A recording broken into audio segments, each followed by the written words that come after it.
بسم الله الرحمن الرحيم سبح اسم ربك الأعلى الذي خلق فسوى والذي قدر فهدى والذي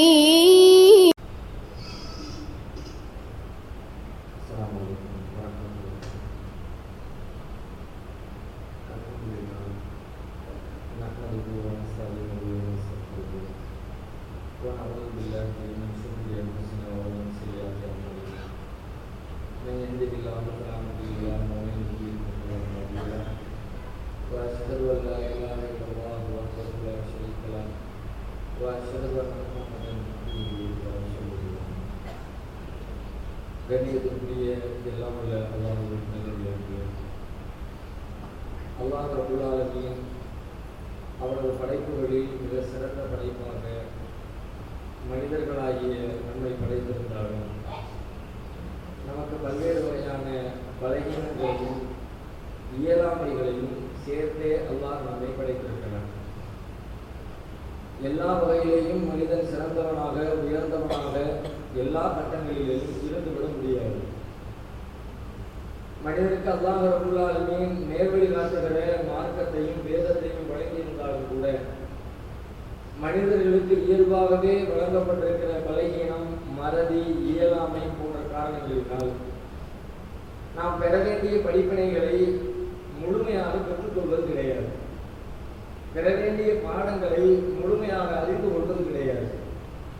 அவையினால் அல்லாஹ் ரப்பல் ஆலமீன் என்ன செய்கிறான் என்றால், நமக்கு வேதத்தை வழங்கியதோடு நிறுத்திக் கொள்ளாமல் நம்மை சுற்றிலும் ஏராளமான பாடங்களையும் படிப்பினைகளையும் ஒவ்வொரு நிமிடத்திலேயும் இறைவன் வழங்கிக் கொண்டே இருக்கிறான்.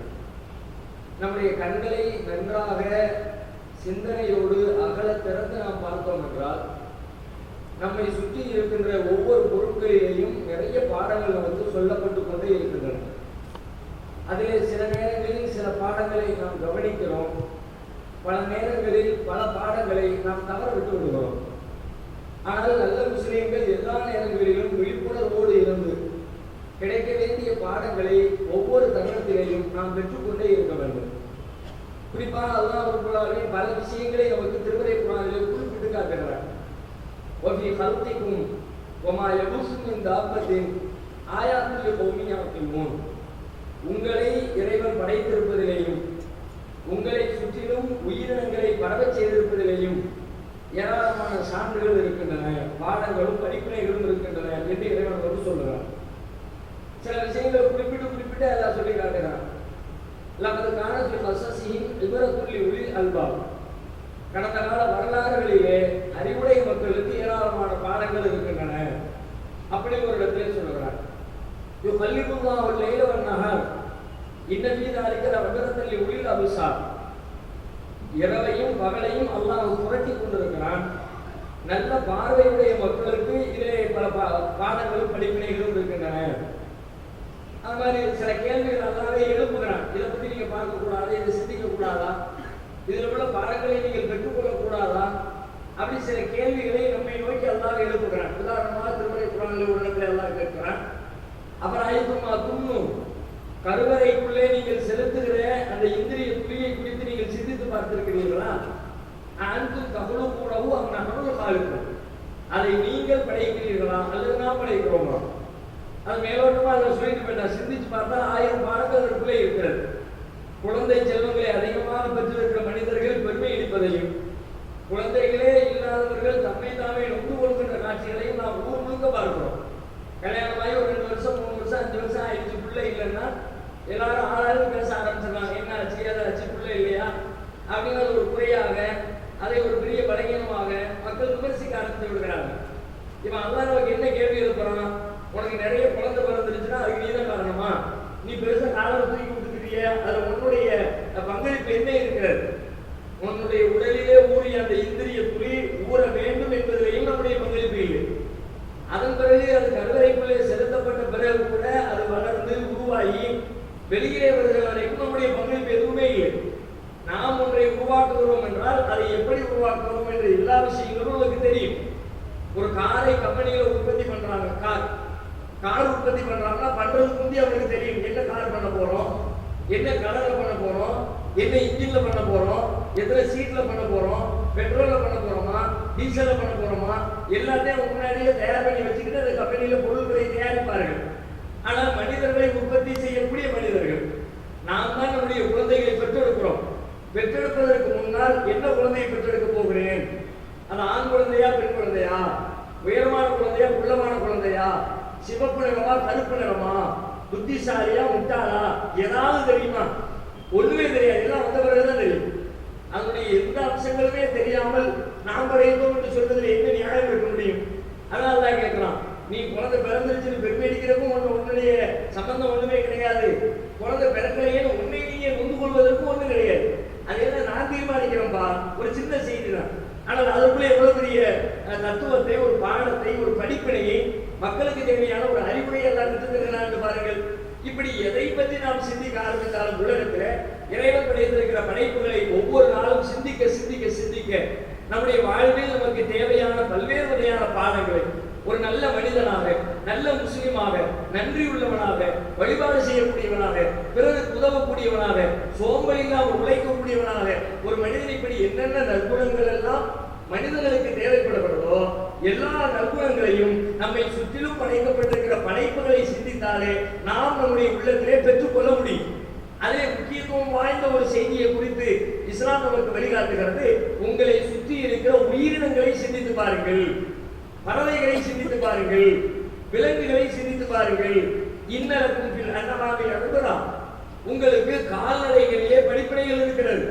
கால்நடைகளை சிந்தித்து பாருங்கள், அதில் நிறைய பாடங்களை பெற்றுக் கொள்வீர்கள் என்று அல்லாஹ் நமக்கு பாடம் நடத்துகிறார். அப்படி என்னென்ன பாடங்கள் இருக்கிறது? நிறைய இருக்கிறது. அது ஒவ்வொரு பறவையாக, ஒவ்வொரு விலங்காக பார்க்க ஆரம்பித்தால் ஒவ்வொன்றுக்குள்ளும் ஆயிரக்கணக்கான செய்திகள் இருக்கிறது. மேலோட்டமாக ஒரு மருந்து பார்வை நீங்கள் பார்த்து பாருங்கள், பல்வேறு செய்திகளை நாம் அறிந்து கொள்ள முடியும். உதாரணமாக, மனிதன் இறைவன் மீது வைக்க வேண்டிய நம்பிக்கை, ஆழமான நம்பிக்கை வைக்க வேண்டும் என்று இஸ்லாம் விரும்புகிறது. யாரெல்லாம் இறைவனை நம்ப வேண்டிய முறைப்படி நம்பவில்லையோ அவர்கள் நாளை மறுமையில் பெரும் கை சேதத்திற்கு ஆளாவார்கள். அம்மாவன் ஊதிய கிதாபு ஷிமாலிஹி ஃபயகூலு யா லைதனி லம்மூத கிதாபியா வலம் அத்ரிமா ஹிசாபியா யா லைதஹா கானத்தில் காலியா மா அக்னா அன்னி மாலியா ஹலகா அன்னி சுல்தானியா. நாளை மறுமையில் நீதிமன்ற விசாரணையின் பொழுது சில மனிதர்களுக்கு இடது கையிலே அவர்களுடைய செயல் ஏடு கொடுக்கப்படும். இடது கையில் கொடுக்கப்பட்டாலே ஆள் பெரியதுன்னு அர்த்தம். அப்ப அவன் புலம்புவான, வாங்கின உடனே புலம்ப ஆரம்பிச்சிருவான். லம்மூத்த கிதாபியா, இந்த புத்தகங்களுக்கு கொடுக்கப்படாமல் இருந்திருக்க வேண்டுமே. வலம் அதிகமா ஹிசாபியா, இந்த விசாரணையை நான் சந்திக்காமல் இருந்திருக்க வேண்டுமே. யாரைத்தான் காலத்தில் காதியா, இதற்கு முன்பே நான் அழிந்திருக்க வேண்டுமே. மா அகனா அன்னி மாலியா, என்னுடைய செல்வங்கள் எனக்கு பயனளிக்கவில்லையே. ஹலகா அன்னி சுல்தானியா, என்னுடைய அதிகாரம் எல்லாம் வழிந்து போய்விட்டது என்று அந்த நேரத்தில் இருந்து கொண்டு புலம்புவானோ. அப்படி புலம்புகிறவர்கள் யார்? அல்லாஹ் கடைசியில் நரகத்துக்கு போடுவாங்க. அந்த வசனம் போகிறது. கடைசியில இதற்கான காரணத்தை அல்லாஹ் சொல்லும் பொழுது இன்னஹு கான லா யுமினு பில்லாஹி வஅலீம், அவர்கள் அல்லாஹ்வை நம்ப வேண்டிய முறைப்படி நம்பாமல் இருந்தார்கள். அல்லாஹ் மேல வைக்க வேண்டிய விசுவாசம் சரியா வைக்கல. அதனால் அவர்கள் நரகத்திற்குரியவர்களாக மாறி போகிறார்கள் என திருமறை குர்ஆன் எச்சரிக்கிறது. இப்பொழுது பாருங்கள், நபிகளார் சொல்கிறார்கள், நீங்கள் இறைவனை நம்புங்கள். இன்னக்கும் தவக்கலூன அலல்லாஹி ஹக்க தவக்குலிஹி, நீங்கள் எப்படி நம்ப வேண்டும் தெரியுமா? அல்லாஹ்வின் மீது நம்ப வேண்டிய முறைப்படி அல்லாஹ்வை நம்புங்கள். அப்படி நம்பினால் லரஸகக்கும் கமா யர்ஸுகுத் தய்ர், ஒரு பறவைக்கு உணவளிப்பதை போல உங்கள் இறைவன் உங்களுக்கு உணவளிப்பான். தகுது திமாசன் தருவு பித்தானன், ஒரு பறவை காலை நேரத்திலே ஒட்டிய வயிறோடு வெளியில் செல்லுகிறது, வயிறு நிரம்பியதாக கூடு திரும்புகிறது. அது எப்படி நம்புகிறது என்று யோசித்து பாருங்கள். எந்த பறவையாவது நாளை நம்முடைய உணவுக்கு இது தேவை என்று சேமித்து வைக்கிறதா? எந்த பறவையும் இப்படி சேமித்து வைக்கிறது? காலங்காத்தால கிளம்பும் போது இந்த ஊருக்கு போறோம், இந்த ஏரியாவுக்கு போறோம், நேரத்தை எடுத்து வச்சுட்டு வந்திருக்கிறோம், எந்த சட்டமும் இல்லை, எந்த முன்னேற்பாடும் இல்லை. என்னை படைத்த இறைவன் எனக்கு உணவளிப்பான் என்ற நம்பிக்கையை தவிர ஒரு பறவையின் உணவுக்கு எந்த உத்தரவாதமும் இல்லை. அப்படிப்பட்ட நிலையிலே பயணிக்கிறது. அந்த நம்பிக்கையை அல்லாஹ் வீணாக்காமல் அவற்றுக்கு உணவு தருகிறான். அல்லாஹ்வை நம்ப வேண்டிய விதத்தில் நம்பினால் நீங்கள் அறியாத புறத்திலே உங்களுக்கு இறைவன் உதவுவான். இதுதான் இந்த பறவைகள் இருந்து நான் பெற வேண்டிய சொல்றான். பறவைகள் என்ன பாடம் படிக்கணும்? பறவை எப்படி எந்த ஆந்திரமும் இல்லாமல் இறைவனை நம்புகிறதோ அதுபோல உங்கள் இறைவனை நீங்கள் நம்புங்கள். அப்படி நாம் எத்தனை விஷயங்கள் நம்பி இருக்கிறோம் யோசித்து பாருங்கள். இக்கட்டான ஒரு சூழல் வந்துவிட்டால் உடனே அல்லாவுடைய நம்பிக்கை தான் கவனத்துக்கு வரவே இல்லை. ஊருக்குள்ள ஒரு நெருக்கடி வந்துருச்சு, நம்ம மூளை எப்படி சிந்திக்குது? இதை யார் தீர்த்து வைப்பா? போலீஸ்காரத்தை போகலாமா, ஜமாத்துல போகலாமா, பக்கத்து வீட்டுக்காரத்தை போகலாமா, மனைவியை சரி பண்ணுவாரா, பிள்ளைகளை சரி பண்ணிடுவாங்களா? நம்மை சுற்றி இருக்கிற மனிதர்களை பற்றி தான் நம்முடைய மூளை சிந்திக்கிறதே தவிர இவற்றை எல்லாம் தீர்த்து வைக்கிற ஆற்றல் படைத்த இறைவன் இருக்கிறார் என்று எல்லா நேரத்திலும் முதல் முறையாக இறைவனுடைய கவனம் வந்ததற்கு பிறகு மனிதனை பற்றி கவனிக்கிறோமா? அல்லது மனிதர்களுடைய எண்ணம் வந்த பிறகு இறைவனை பற்றி நம்புகிறோமா? இறைவனுடைய நம்பிக்கையில் ஏற்பட்டிருக்கிற ஒரு கோளாறு, ஒரு நெருக்கடியான கட்டத்தில் இறைவனுடைய நம்பிக்கை நம்முடைய உள்ளத்தில் அகன்று போய்விடுகிறது. ஆனால் என்ன நெருக்கடி வந்தாலும் என் இறைவன் காப்பான் என்று நம்பினால் இறைவன் சொல்கிறார், அந்த நம்பிக்கைக்கு இறைவன் மோசம் செய்வதில்லை. இன்னல்லாஹ் ஈமானக்கும், உங்கள் நம்பிக்கையை அல்லாஹ் ஒருபோதும் வீணாக்க மாட்டான். அண்ணன் பெருமகனார் நபிகள் ஸல்லல்லாஹு அலைஹி வஸல்லம் அவர்களும் அவருடைய தோழர் அபூபக்கர் சித்திக்கும் மக்காவிலிருந்து மதீனாவிற்கு ஹிஜ்ரத் செய்து புறப்படுகிறார்கள். தௌர் குகையிலே தங்குகிறார்கள். எதிரிகள் தேடி வருகிறார்கள். குனிந்து பார்த்தால் கண்டுபிடித்து விடுவார்கள். அபூபக்கர் சித்திக்கு கவலைப்படுகிறார்கள். அல்லாஹ்வுடைய தூதரை நெருங்கி விட்டார்களே என்று கவலையோடு பேசுகிறார்கள். அப்பொழுது நபிகள் நாயகம் சொன்ன வார்த்தை என்ன? லா தஹஸன் இன்னல்லாஹ் மஅனா. அபூபக்கரை கவலைப்படாதீர்கள், அல்லாஹ் நம்மோடு இருக்கிறான். பக்கத்துல வந்துட்டாங்க, ஆனாலும் நம்ம படைச்ச இறைவன் நம்மளை காப்பாற்றுவோம். நம்மளா ஓடி வந்தோம், அவன் சொல்லிதாங்க ஓடி வந்தோம். அதனால எவ்வளவு பக்கத்திலே இருந்தாலும் அவர்களுடைய கண்களில் படுகிற தூரத்திலே இருந்தாலும் அவன் கண்ணில் படாமல் நம் இறைவன் நம்மை காப்பாற்றுவார் என்று நம்பினார்கள். அந்த நம்பிக்கை வீண் போனதான். உண்மையிலே ஒரு பெரிய ஆச்சரியம். மேலோட்டமா நம்ம வரலாறு கேட்ட மாதிரி போய்கிட்டு இருக்கிறோம். கொஞ்சம் கவனத்தோட சிந்திச்சு பாருங்க. ஒரு ஏரியாவுக்குள்ள ஒருத்தர் தேடி வர்றாங்க. தேடி வர ஆள் இங்கதான் இருக்கான்னு கண்டுபிடிச்சிட்டாங்க. இதை தாண்டி வேற எங்கேயும் போகலன்னு உங்களுக்கு நல்லா தெரியுது. அப்படி இருந்தால் அந்த இடத்தை ஒரு மனிதன் எப்படி தேடுவான்? சல்லடை ஓட்டு தேடுவான். அந்த பக்கம் பாரு, இந்த பக்கம் பாரு, பாத்ரூம்ல பாரு, பெட்ரூம்ல பாரு, கிச்சன்ல பாரு, வாஷிங் மிஷின்ல தொடர்ந்து பாரு, ஃப்ரிட்ஜ் ஓபன் பண்ணி பாரு. இங்கதான் வந்திருக்கான், இதை தாண்டி போகல. அதனால சல்லடை ஓட்டு தேடுவாங்க. உள்ளே மனிதர்கள் இருந்தால் கண்டிப்பாக பிடித்து இழுத்து கொண்டு செல்வார்கள். அந்த அளவிற்கு அவங்க நெருங்கி வந்துட்டாங்க. இங்கதான் வந்திருக்கிறாங்க, வேற எங்கேயும் போகல, நல்லா தேடுங்க அப்படின்னு தேடுகிறார்கள். மேல பாக்குறாங்க, கீழே பாக்குறாங்க, சைட்ல பாக்குறாங்க, இந்த பக்கம் பாக்குறாங்க. ஆனால் எந்த பக்கம் அவர்கள் அமர்ந்திருக்கிறார்களோ அந்த பக்கம் அவர்களை பார்வை போகவே. ஏன் போகல? எதேச்சையா நினைக்கல. இறைவனுக்கு இருக்கக்கூடிய ஆற்றலை வெளிப்படுத்துகிறான். நபிகளாருடைய நம்பிக்கைக்கு இறைவன் மதிப்பளிக்கிறான். அவர்களுடைய கண்களில் படாமல் அல்லாஹ் அவர்களை காப்பாற்றுகிறான். இறைவன் மீது வைக்க வேண்டிய நம்பிக்கை அந்த நேரத்தில் மனுஷனுக்கு வரவே வர. நம்ம எப்படி தெரியுமா? கிட்ட வந்துட்டா வேற வழி இல்ல, உள்ள ஒரு ரூமை திறந்துட்டான், அடுத்து பெட்ரூம் கதவை திறக்க போறான், பெட்ரூம்ல தான் நிக்கிறோம், கண்டிப்பா மாட்டிக்குவோம். பெட்ரூம் கதவை திறந்து அவங்க மாட்டி அடி வர்றதுல நம்மளே போய் காலை வந்து தெரியாம பண்ணிவிட்டு மன்னிச்சுக்க. அந்த நேரத்தில் கூட என் இறைவன் காப்பான் என்ற உணர்வு நம்மில் வருவது அரிது, வர வேண்டும். அதுதான் அவங்க சொல்றாங்க. நபிகளார் சொல்கிறார்கள், ஒரு பறவை தன் இறைவனை நம்புவதை போல நீங்கள் நம்பினால் ரிசுக்குக்கு வழியே இல்லை, உணவுக்கு வழியே இல்லை, எனக்கு இந்த சம்பாத்தியத்தை தவிர வேற வழி இல்லை, இந்த தொழில எனக்கு தெரியும், அதனால நான் இப்படி செய்வேன் அப்படின்னு பல பேர் ஹராமான தொழிலை செய்து கொண்டிருக்கிறார்கள். அவர்களுக்கெல்லாம் பறவையிடத்திலே பாடம் இருக்கிறது. ஒரு பறவை நம்புவதை போல நம்பு, எப்படியாவது அல்லாஹ் உனக்கு உணவளிப்பான், உன்னை வாழ வைப்பான். அதே போல நபிகள் நாயகம் ஸல்லல்லாஹு அலைஹி வஸல்லம் இன்னும் பல வரலாற்று செய்திகளை சொல்கிறார்கள். திருமறை குர்ஆன் சில உயிரினங்களை பற்றி பேசுகிறார். நபி சுலைமான் அலைஹிஸ்ஸலாம் அவருடைய வரலாற்றில் ஒரு அற்புதமான பாடம். என்ன பாடம் என்று கேட்டால், பொதுவாகவே ஒரு முஸ்லிமுக்கு நபிகளார் சொன்ன பாடம், ஒரு முஸ்லிம் பிறர் துன்பப்படுவதை பார்த்து ரசிக்க கூடாது. பிறருக்கு துன்பம் வருகிறது என்று தெரிந்தால் அந்த துன்பத்தை தன்னால் இயன்ற அளவிற்கு தடுத்து நிறுத்த பாடுபட வேண்டும், உழைக்க வேண்டும். அடுத்தவங்க அவனுக்கு தான் வந்துச்சு, எனக்கு என்ன அப்படின்னு இருக்க கூடாது. அப்படி இருந்தா ஒரு நல்ல முஸ்லீம் இல்லை. இது மார்க்கம் நமக்கு சொல்லுகிற செய்தி. இன்னும் அடுத்தவாறு சொல்றாங்க, ஒரு மூமின் எப்படி இருக்க வேண்டும் என்றால், பிற மூமின்களுக்கு ஒரு உடலை போன்று இருக்க வேண்டும். ஒரு உடலில் ஒரு உறுப்புக்கு கேடு ஏற்பட்டால் எல்லா உறுப்பும் எப்படி துடிக்கிறதோ அதுபோல ஒரு மனிதனுக்கு கேடு ஏற்பட்டால் மற்ற மனிதர்கள் துடிக்க வேண்டும். பிறருக்கு இதற்காக பாடுபட வேண்டும். இது இந்த கருத்துல நிறைய செய்தி சொல்லப்பட்டிருக்கிறது. நபி சுலைமான் அலைஹிஸ்ஸலாத்துடைய வரலாற்றில் ஒரு நாள் சுலைமான் நபி அவர்களும் அவருடைய படையினரும் அவருடைய அரண்மனையை விட்டு வெளியில வர்றாங்க. அல்லாஹ் அந்த வசனத்தை செய்தியை சொல்லிக்கிட்டே வரலாம். சூரத்து நம்ல் 27வது அத்தியாயத்தில் அல்லாஹ் அழகாக தொடர்ந்து பேசப்படுகிறது. வந்து கொண்டே இருக்கிற பொழுது வழியிலே ஒரு எறும்பு புற்று, அந்த எறும்பு புற்றிலே ஒரு எறும்பு நின்று கொண்டு பேசுகிறது. தனக்கு கீழே இருக்கிற எறும்புகளை பார்த்து பேசுகிறது. யா அய்யுஹன் நம்ல் உதுகுலு மசாக்கினக்கும் லா யஹ்திமன்னக்கும் சுலைமானு வ ஜுனூதுஹு வ ஹும் லா யஷ்உரூன். எறும்புகளே, உடனடியாக உங்கள் வீடுகளுக்குள் நுழைந்து விடுங்கள், உங்களுடைய புற்றுகளுக்குள்ளே புகுந்து விடுங்கள். ஏனென்றால் சுலைமானும் அவருடைய படையினரும் வருகிறார்கள். அவர்கள் அறியாத விதத்தை உங்களை விதித்துவிடக்கூடும். எனவே உங்களை காத்துக் கொள்வதற்காக புற்றுக்குள்ளே போய் ஒளிந்து கொள்ளுங்கள் என்று ஒரு எறும்பு மற்ற எறும்புகளுக்கு பாடம் நடத்துகிற செய்தியை திருக்குர்ஆன் பேசுகிறது. சுலைமான் நபிக்கு இந்த எறும்புடைய பாஷை தெரியுதாங்க, அதனால ஒரு பார்த்து சிரிக்கிறாங்க. அந்த பஸ்ஸல்லாஹிக்கும் கௌலிஹா, அது பேசுகிற பேச்சை பார்த்துவிட்டு சுலைமான் சிரித்தார் என்று வரலாறு தொடர்கிறது. நமக்கு வரலாறு தேவை. நேற்று என்ன, அங்கிருந்து ஒரு படை வருகிறது, தன்னுடைய சமூகம் இருக்கிறது, சமூகத்திற்கு கேடு வந்துவிடும் என்று ஒரு எறும்புக்கு தெரிகிறது.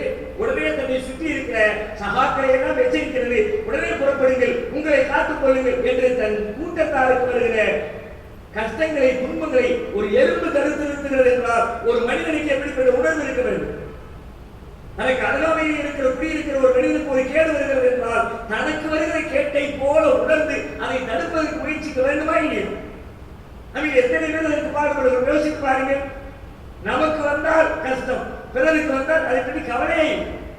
அதனால்தான் சமூகத்தில் இன்றைக்கும் எங்கோ சில தீமைகள் சில கஷ்டங்கள் நடைபெறுகிறது என்று சொன்னால் அதை கண்டிக்க வாருங்கள் என்று அழைப்பு விடுத்தால் அலட்சியப்படுத்திக் கொண்டு நான் உண்டு தன் வேலை உண்டு, எனக்கு கடையில் லீவு போட முடியாது, அவங்க கடையை அழைச்சு ஒடிச்சதுக்கு பிறகு தெரியும். எனக்கு கடையை அவங்க கடையை அழைச்சு ஒடிச்சுட்டான், ஆந்திராவில் அடிச்சுட்டான், யூபியில் அடிச்சுட்டான், ராஜஸ்தானில் அடிச்சுட்டான். நம்ம ஊரில் ஒரு அடிபடக்கூடாது, அவனை அடித்தது தவறு, அதை கண்டிக்க வேண்டும், அந்த தீவிர மக்களை காக்க வேண்டும், வாருங்கள் என்று அழைப்பு விடுத்தால் எனக்கு என் வேலை இருக்கிறது என்று இன்றைக்கு நாம் ஒதுங்கி என்றால் நாளைக்கு நமக்கு அப்படிப்பட்ட ஒரு கேடு வந்தால் யார் களத்திற்கு வருவார்கள்? அந்த உணர்வை இந்த பாடம் எறும்பிடமிருந்து கற்றுக்கொள்ள வேண்டும். எறும்புக்கு துடிக்கிறது, ஆகா தன் தோழர்களை காக்க வேண்டும் என்ற உணர்வு வருகிறது. நம்மை எத்தனை பேர் பிறருக்கு வர இருக்கிற துன்பங்களை எச்சரிக்கக்கூடிய நிலையில் எத்தனை பேர் இருக்கிறோம் யோசித்து பாருங்கள். அதே சுலைமான் நபியுடைய வரலாற்றிலே இன்னொரு உயிரினங்கள் குறித்த இன்னொரு செய்தி வருகிறது. சுலைமான் நபிக்கு அல்லாஹ் ரப்பல் ஆலமீன் பறவைகளை விலங்குகள் அனைத்தையும் வசப்படுத்தி கொடுத்திருக்கிறார், காற்றை கூட வசப்படுத்தி கொடுத்திருக்கிறார். இப்பொழுது சுலைமான் நபியுடைய பறவைகளின் பட்டியலில் ஹுதுஹுது എന്നൊരു பறவை இருக்கிறது. சுலைமான் நபி கணக்கெடுக்கிறாங்க, எல்லாம் கரெக்டா இருக்குதா பார்த்தா அந்த பறவையை காணும், ஹுதுஹுது பறவையை காணும். சுலைமான் நபிக்கு கோபம் வருது, சொல்லாம கொள்ளாம எங்கேயோ போயிருப்பாங்க, வரட்டும் ஒரு கை பார்த்துருவோம். அல்ல அப்படியே வரலாறு சொல்றோம். அந்த பக்கத்தை தயிர் பக்கால மாறி எல்லாரும் ஹுதுஹுது அம்காரமே ராயிபி லவ் ஆத்திபன்னஹு அதாவன் ஷதீதன் அவள் அல்பஹன்னஹு அவள் ஏத்தி எண்ணி பிசுல்தானி குபி. அடுத்த வந்து எங்க போச்சு தெரியும், சொல்லாம கொள்ளாம போயிருக்குது, அந்த கடுமையாக கண்டிப்பேன், அவ்வளவு அல்பாக அழுத்துருவேன். அவ்வளவு துமரா இருக்கு, சொல்லாம கொள்ளாம போற அளவுக்கு ஒண்ணு தண்டனை கடுமையா இருக்கும், இல்லாட்டி அறுத்து காணி பண்ணிட வேண்டியதான். அது நியாயமான காரணத்தை சொல்லாட்டி அவ்வளவுதான் அப்படின்னு சுலைமான் நபி பேசுகிறாங்க. கொஞ்ச நேரம் கழிச்சு ஹுதுஹுது வருகிறது. வருகிற ஹுதுஹுது ஒரு செய்தியோடு வருகிறது. என்ன செய்தி? இன்னி வஜத்து இம்ராஅத்தன் தம்லிகுஹும் வ ஊதீத மின் குல்லி ஷைஇன் வ லஹா அர்ஷுன் அஸீம். நான் ஒரு அரசியை பார்த்தேன், ஒரு பெண்ணை பார்த்தேன், அவளுக்கு மகத்தான ஒரு அரசாட்சி வழங்கப்பட்டிருக்கிறது, மகத்தான சிம்மாசனத்தை கொண்டிருக்கிறாள். அப்படிப்பட்ட ஒரு சமூகத்தை சந்தித்து விட்டு வந்திருக்கிறேன். வஜத்துஹா வ கௌமஹா யஸ்ஜுதூன லிஷம்ஸி மின் தூனில்லாஹ். அங்கே நடக்கின்ற பிரச்சனை என்ன என்று கேட்டால் அவளும் அவளுடைய கூட்டத்தாரும் சூரியனுக்கு சுஜூது செய்து கொண்டிருக்கிறார்கள். மின் தூனில்லாஹ், அல்லாஹ்வை விட்டுவிட்டு சூரியனை வணங்குகிறார்கள். அவர்களுடைய அமல்களை ஷைத்தான் அவர்களுக்கு அழகாக காட்டியிருக்கிறான். ஆக முட்டாள்தனமான காரியம், என்னமோ ரொம்ப உன்னதமான காரியம் மாதிரி செஞ்சுட்டு இருக்காங்க. இன்னைக்கு உலகத்தில் இருக்கிற இறைவனுக்கு மாற்றமான வழிபாடுகள் என்னங்க அப்படித்தான் நடக்குது. என்ன கல்லை போட்டு கும்பிடுறோம்னா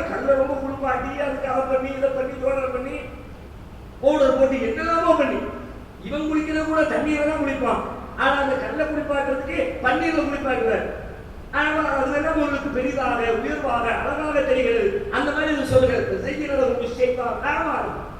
அவர்களுடைய காரியங்களை ஷைத்தான் அவர்களுக்கு அழகாக காட்டியிருக்கிறார். எனவே அல்லாஹ்வை விட்டுவிட்டு அடுத்தவர்களுக்கு சுஜூது செய்து கொண்டிருக்கிறார்கள். செய்தி சுலைமான் நபியிடத்தில் சொல்லி இவ்வளவு பெரிய பாவத்தை செய்யறாங்க. மேலும் பேசுகிறது. அல்லாஹ் யஸ்ஜுது லில்லாஹி அல்லதி யுக்ரிஜுல் ஹபாபிஸ் ஸமாவாத்தி வல் அர்த்.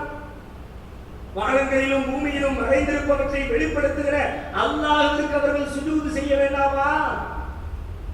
மறைந்திருப்பவற்றை எல்லாம் அறிந்திருக்கிறவன் அவனாயிற்றே. படைத்த இறைவனை வணங்காமல் படைக்கப்பட்ட படைப்புகளை வணங்கிக் கொண்டிருக்கின்றனவே, அதோ கை செய்தமே என்று அந்த பறவை சொல்கிறது. சுலைமான் நபி உடனே கடிதம் எழுதுகிறார்கள். கடிதம் கொண்டு போய் அரசுக்கு சேர்க்கப்படுகிறது. அரசு உடனடியாக புறப்பட்டு சுலைமான் நபியை சந்திக்க வருகிறார்கள். அந்த கடிதத்திலே நீ இஸ்லாத்தை ஏற்றுக்கொள் என்று கோரிக்கை வைக்கப்படுகிறது. அந்த அரசு சுலைமான் நபியுடைய தாவாவை ஏற்றுக்கொண்டு அவரும் அவருடைய சமூகமும் சேர்ந்து இஸ்லாத்துக்குள்ளே வந்தார்கள் என்று திருமறை குர்ஆன் பேசுகிறது. இங்கே கவனிக்க வேண்டிய செய்தி என்ன? ஒரு பறவைக்கு அல்லாஹ்வை விட்டுவிட்டு மற்றவற்றை வணங்குகிற சிறுக்கான காரியங்களை பார்த்தவுடன் எவ்வளவு வேதனை வருகிறது. நம்மை எத்தனை பேருக்கு இந்த வேதனை வருகிறது? சமூகத்திலே தனியாக கட்டி வைத்திருக்கிறார்கள், தாயத்து கொண்டு விட்டுக் கொள்கிறார்கள், தகவல்களை மாற்றி வைத்துக் கொள்கிறார்கள். இப்படி ஏராளமான இணை கற்பிக்கின்ற காரியங்களை யார் செய்கிறார்? யாரோ இல்லை, நம்முடைய பெற்றோர் செய்கிறார்கள், நம்முடைய உற்றார் செய்கிறார்கள், நம்முடைய உறவினர் செய்கிறார்கள், நம்முடைய அண்டை வீட்டுக்காரர் செய்கிறார்கள், நம்முடைய முதலாளி செய்கிறார், நம்முடைய தொழிலாளி செய்கிறார், நம்முடைய நண்பர் செய்கிறார், நம் ஊர்க்காரர் செய்கிறார். அவர் செய்யட்டுமா, நம்மளால அதை தலையிட முடியாது என்று இருக்குவோமா இல்லையா? மற்ற மற்ற பாவங்களை விட்டு தள்ளுங்கள். அதிலே சற்று கூடுதல் இருக்கலாம், குறைவு இருக்கலாம். எல்லா மனிதர்களும் பாவங்களுக்கு அப்பாற்பட்டவர் இல்லை. அனைத்து மனிதர்களும் ஏதேனும் சில பாவங்கள் தவறுகள் இருக்கத்தான் செய்யும். அதை நாம் மறுப்பதற்கில்லை. ஆனால் பாவங்களிலே பெரும்பாவமாக மறுமை வாழ்க்கையை பாழடிக்கக்கூடியதாக, அமல்களை எல்லாம் வீரடிக்கக்கூடியதாக, நிரந்தர நரகத்திலே தள்ளக்கூடியதாக கடுமையாக எச்சரிக்கப்பட்ட பெரும்பாவம் என்று சொல்லப்பட்ட இறைவனுக்கு இணை கற்பிக்கின்ற பாவத்தை நமக்கு அருகிலே இருக்கிற மனிதர்கள் செய்கிறார்கள். நாம் வேடிக்கை பார்க்கிறோம் என்றால் இன்றைக்கு நாம் செய்யக்கூடிய தாவா எப்படி? சிறுக்குக்கு எதிரான பிரச்சாரம் கூட பல நேரங்களிலே தொலைக்காட்சி பிரச்சாரம், பொதுக்கூட்ட பிரச்சாரம், தெருமுனை கூட்ட பிரச்சாரம், புத்தக பிரச்சாரம், விமர்சன பிரச்சாரம், விவாத பிரச்சாரம், அதோட சரி நேருக்கு நேரில் சந்திச்சா வாயை துறைக்கிறதே கிடையாது. அவரோடதான் பழகுகிறோம், அவரோடதான் பாடுகிறோம். கூட்டம் போட்டு கிளிகளையும் பிடிச்சுக்குவோம். இப்போ ஒன்றும் பேசுறாங்க. இதுதான் தாவாவுடைய வழி. அது ஒரு வழி. நான் அதை மறுக்கவில்லை, தவறு என்று சொல்லல. அதுதான் வழியா? அதை விட சிறந்த வழி எது? நேரில் சந்திக்கிற பொழுது அவருக்கு புரிய வைக்கணுமா இல்லையா? எங்க அத்தாலாம் சொல்றாங்க, அவரை போக பாருப்பா, அவருக்கெல்லாம் பேசுறா, அவரை வீட்டை விட்டு வெளியே கொண்டு வீடு போயிருமே, சொத்து போயிருமே, வெளியே அனுப்பிட்டு என்ன பண்றது? அதுக்கு மேல சொன்னாங்க, பறவை நம்புற மாதிரி நம்பு, உனக்கு பறவைக்கு ரிஸ்க் கிடைக்கிற மாதிரி அவராசி கிடைக்கும். அந்த காலத்துல வீட்டு விட்டு வெளியே என்ன பண்றது? என் ஊர் உலகத்துல மனிதர்கள் பாடலையா? தனித்திரண்டு சாதிக்கலையா? பெரிய பெரிய புரட்சிகளை தனி மனிதர்கள் உருவாக்கலையா? அந்த பாடத்தை படிக்கணும். ஒரு பறவை சிறுகால காரியத்தை பார்த்துவிட்டு இத்தனை துடிக்கிறது என்றால் மனிதர்களாகிய நாம் 6 அறிவு படைக்கப்பட்டவர்கள், இறக்கு குணம் கொடுக்கப்பட்டவர்கள், நமக்கு அருகிலே செய்யக்கூடிய சிறுக்கு என்ற மாபெரும் தீமைக்கு எதிராக ஒவ்வொரு மனிதனும் களமாடுகிறவர்களாக இருக்கிறார்கள். அனைவருக்கும் பங்கு இருக்கிறது. அவரவர்களை மேடை போட்டு பேசுகிறவர் மேடையிலே பேசட்டும், வீட்டில் அமர்ந்து பேசுகிறவர் அவர்களில் பேசட்டும். பேசாதிருப்பது என்பது ஏற்றுக்கொண்ட தருவதே அல்ல. ஆனால் நம்மில் பிறகு வாய்ப்புத்தி மூலமாக இருக்கிறோம். இந்த பாடத்தை நாம் இந்த ஹுதூது பறவையிடமிருந்து பெற்றுக்கொள்ள வேண்டியிருக்கிறது. அதே போல இஸ்லாத்திலே மிக மிக உன்னதமான பண்புகளின் பட்டியலில் சொல்லப்பட்டிருக்கிற ஒரு நல்ல குணம் நன்றி செலுத்துகிற குணம். ஒருவருக்கு ஒருவர் நன்றியோடு நடந்து கொள்ள வேண்டும். அல்லாஹ் தன்னை பற்றி சொல்லுகிற பொழுது கூட அனிஷ்குலி, எனக்கு நன்றி செலுத்து. பொதுவாக மனிதன் இன்னொரு மனிதனுக்கு நன்றியோடு இருக்கத்தான் விரும்புகிறான். நான் ஒரு உதவியை செய்தால் அதற்காக நன்றி எதிர்பார்க்கிறான். அற்பத்தில் அற்பமான உதவியா இருக்கும். எதிர்பார்ப்பார். பையன் விசுவாசத்தோடு இருக்கிறானா, ஒரு வேலையை வாங்கி கொடுத்துட்டா போதும். ஏதோ ஒரு கம்பெனியில ஒரு ஃப்ரெண்ட் இருப்பாரு, வேலைக்கு ஆள் இருக்காப்பான்னு கேட்டுப்பாரு, பக்கத்துக்கு போய் உடனே கை காட்டி விட்டுருப்பாரு. உடனே ரொம்ப பெரிய மலையை புரட்டி உதவி செஞ்ச மாதிரி போற வர நேரத்துல பையன் எப்படி நம்ம தான் காட்டி விட்டோம், நல்லா இருக்கும், கஷ்டப்பட்ட குடும்பம், என்ன பண்றது, நம்மளால உதவி. ஒரு சிரத்தையும் இருக்காது, ஒரு முயற்சியும் இருக்காது. லேசா இவர் கேட்கிற நேரத்தில் அவன் நினைப்பு வந்து உடனே கையை காட்டி விட்டுருப்பாரு. பக்கத்துக்கு போயிருந்தாங்க, நல்லா உழைப்பாங்க, அவங்க வேலைக்கு சேர்ந்திருப்பான், அப்படி தடவை வச்சு முன்னேறியிருப்பான், ஓடி ஓடியா சம்பாதிச்சு பெரிய மில்லியனியரா இருப்பான். அப்ப இவர் சொல்ல எப்படி நம்புற, நம்ம தான் அடுத்த வர மில்லியனியரா இருக்கிற அளவுக்கு ஒரு பெரிய ஆளா இருக்க, இவர் ஆயிருக்க வேண்டியதானே, இவர் அதே எழுதி உட்காந்துருக்கு. அப்ப யதார்த்தத்தை விளங்காம இதெல்லாம் என்ன வெளிப்பாடு, தான் உதவி செய்திருக்கிறேன் என்பதை சொல்லுவது, அவரிடமிருந்து அதற்கான நன்றி எதிர்பார்ப்பது.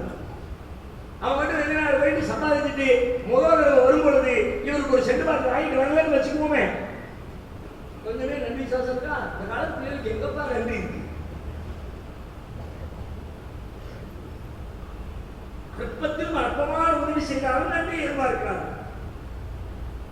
திடீர்னு பக்கத்துல சாப்பாடு சட்னி அரைச்சிக்கிட்டு இருக்கிற ஒரு 2 மிளகா இருக்காரு, என் மாறி மிளகா இருக்கா, பக்கத்துல இண்டிகா கேட்டு 2 மிளகா கொடுத்துருவாங்க.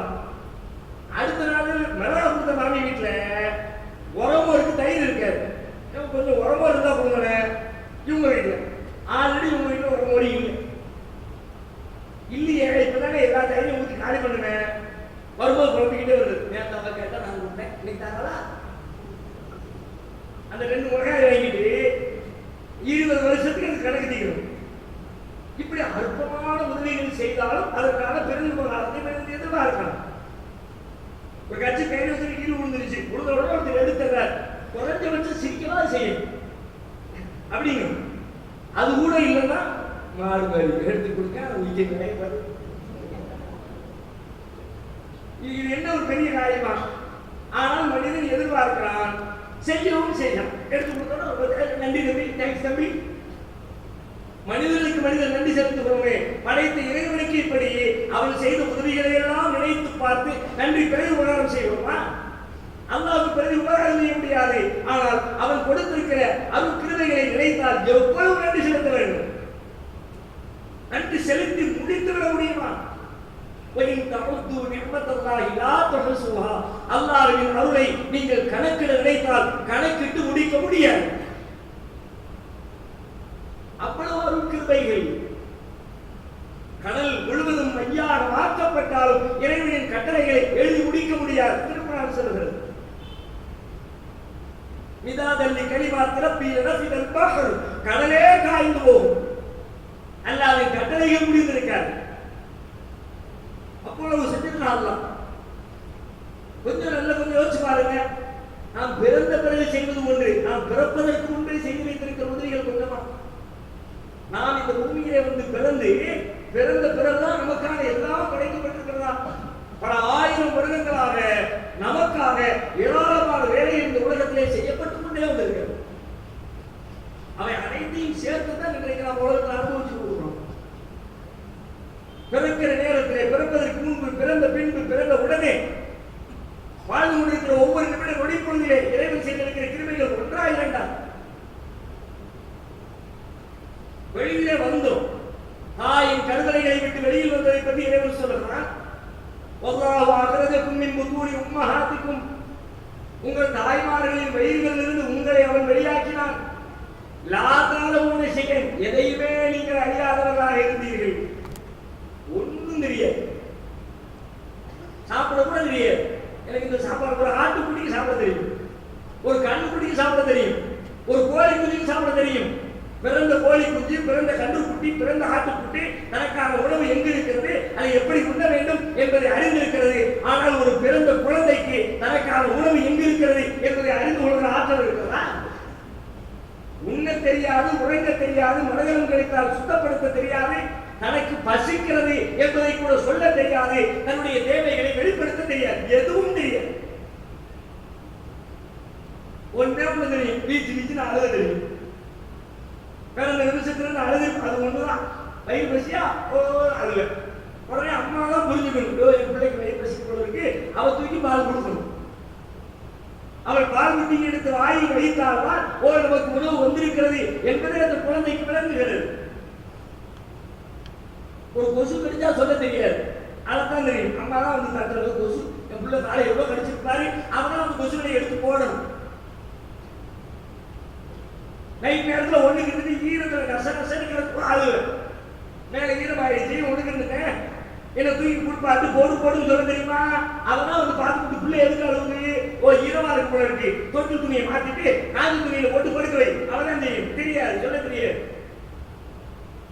தனக்கான இடை என்ன, தனக்கான தேவை என்ன, அதை கூட சொல்ல தெரியாமல் உலகத்திலே பிறந்த நம்மை காப்பதற்காக வாழ வைப்பதற்காக தாய் என்ற ஒரு அருமையான உறவை அல்லாஹ் கொடுத்தாரே, அதற்கு ஈடு இணை உலகத்தில் உண்டார். யாருக்கும் தெரியாத மொழி, அவளுக்கு மட்டுமே தெரிந்த மொழி. பெற்றெடுத்த தந்தைக்கு தெரியாது, அவளை பெற்றெடுத்த தாய்க்கு கூட தெரியாது இந்த பிள்ளையுடைய அழுகை. அழுகுற ஸ்டெடியில வச்சே பிள்ளையை கண்டுபிடிப்பான், பிள்ளை எதுக்கு அழுகுதும்போ. இவன் தான் அப்பங்காரன், இவனுடைய இந்திரிய துணியில் தான் அந்த குழந்தை உருவாகி இருக்கிறது. புள்ள அழுகுது, என் மனிதா புள்ள அழுகுது என்னன்னு பாரு, அவள் தான் கொடுக்கணும். இவர் பெரிய அறிவாளியா இருப்பார், ஊருக்கெல்லாம் மரம் பண்ணுவார், என்னத்தெல்லாமோ செய்வார். குழந்தைகளை பற்றிய குழந்தை மருத்துவராக இருப்பார்.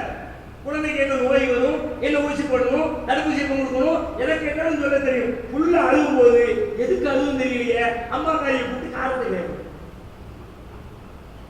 அவருடைய ஜட்ஜ்மெண்ட் தப்பா போச்சுன்னு வச்சுக்குவோம். அழுகிற அழுகை எதற்கு என்பதை கண்டுபிடிக்க தெரியாதவளாக அவள் இருந்தால் உங்க என்னோட கடிச்சிருக்கும், பிள்ளை பசிக்கு தான் அழுகு போல இருக்கு, பால் கொடுத்தே சாகடித்திருப்பார். இப்படி இறைவன் நமக்காக செய்திருந்த உதவிகளை எண்ணி பார்த்தால் அவ்வளவு நன்றி செலுத்த கடமைப்பட்டிருக்கிறோம். ஆனால் நன்றி உணர்வு இருக்கிறதா? அதற்காக இறைவன் நமக்கு ஒரு பாடத்தை சொல்லித் தருகிறார். குதிரையை பற்றிய பண்புகளை எல்லாம் ஒரு வசனத்தை பட்டியலிடுகிறார். குதிரையின் பேரை மட்டும் சொல்றார், ஆனால் குதிரையை பற்றி வர்ணிக்கிறார். வல்ஆதியாத்தி லபஹா ஃபல்மூரியாத்தி கதஹா ஃபல்முகீராத்தி சுபஹா ஃபஅஸர்ன பிஹி நக்ஆ ஃபவஸத்ன பிஹி ஜம்ஆ. மூச்சிறைத்து ஓடுபவற்றின் மீது சத்தியமாக, ஓடுகிற ஓட்டத்திலே நெருப்பு பொறிகளை பறக்க விடுபவற்றின் மீது சத்தியமாக, அந்த ஓடும் வேகத்திலே புழுதிகளை கிளப்புவற்றின் மீது சத்தியமாக, அதிகாலை நேரத்திலே எதிரிகளின் கூட்டத்திலே புகுந்து தாக்குபவற்றின் மீது சத்தியமாக, போர்க்களத்தின் நடுவிலே நின்று கொண்டு களமாடுகின்ற விலங்குகள் மீது சத்தியமாக என்று குதிரையை பற்றிய விவரங்களை சொல்லுகிறார். எவ்வளவு உழைக்கிறாரு, எப்படி ஓடுவாரு, குதிரையை கற்பனை பண்ணுங்க, அவ்வளவு உழைக்கும். ஓய்வறியாத விலங்குகளின் பட்டியலிலே குதிரையை நீங்கள் முக்கியமான இடத்தில் வைக்க வேண்டும். குதிரை தூங்கி பார்த்தவர்கள் உண்டா? பூனை வளர்த்தவர்களுக்கு தெரியும், வீட்டில் பூனை படுத்து தூங்கும். ஆடு மாடு வளர்த்தவர்களுக்கு தெரியும், ஆடு மாடு படுத்து தூங்கும். குதிரைகள் படுத்து கைகாலை நீட்டி நிமிர்ந்து 2 மணி நேரம் 5 மணி நேரம் உறங்கியதை பார்த்தவர்கள் உண்டா? யாரும் பார்க்க முடியாது. அது உறங்கி எப்படி எந்திரிக்கும், அது உருண்டு எந்திரிக்கும், அவ்வளோ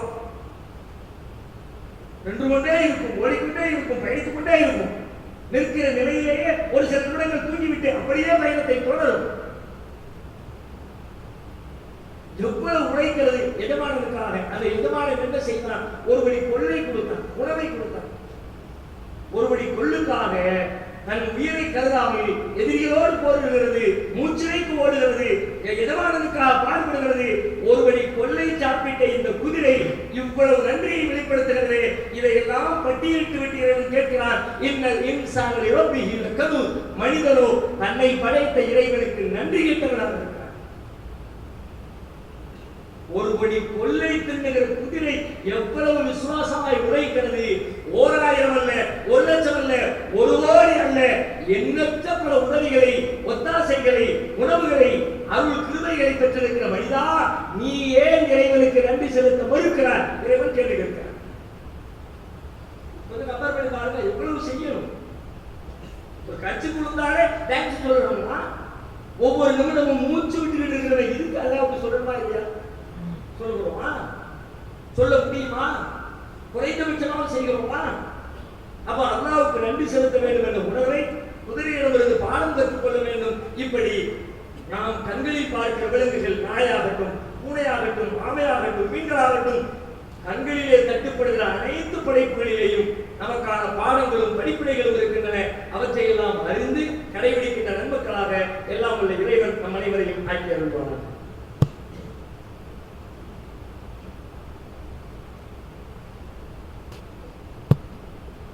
அல்ஹம்துலில்லாஹி ரப்பில் ஆலமீன் வஸ்ஸலாத்து வஸ்ஸலாமு அலா அஷ்ரஃபில் அன்பியாஇ வல் முர்ஸலீன்.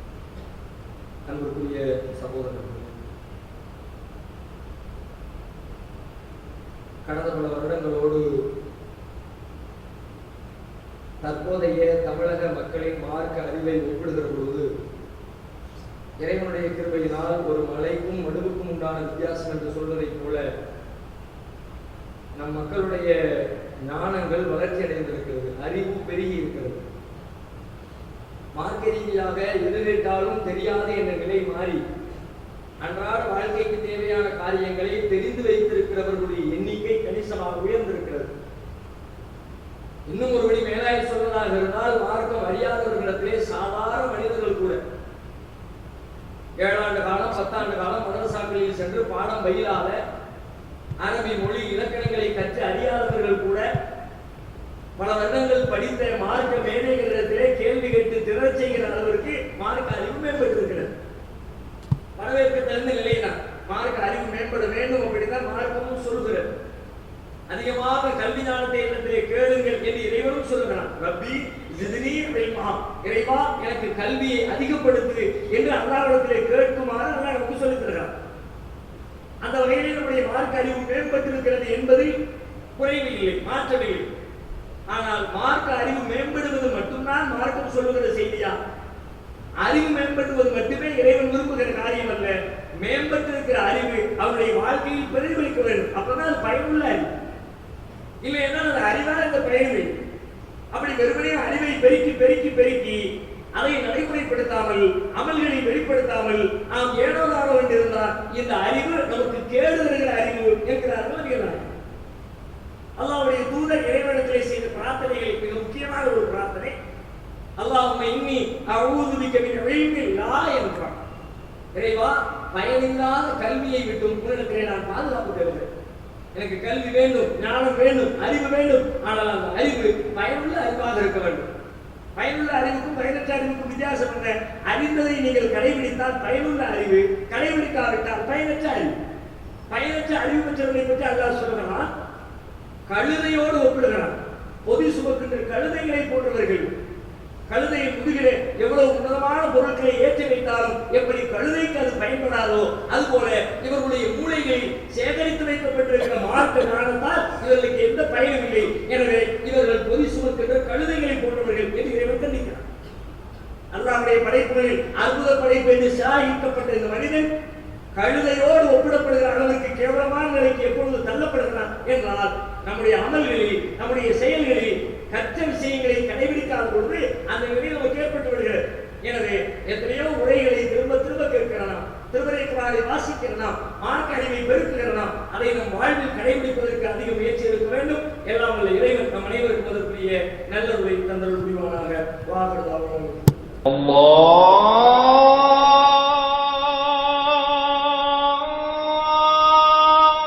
أكبر.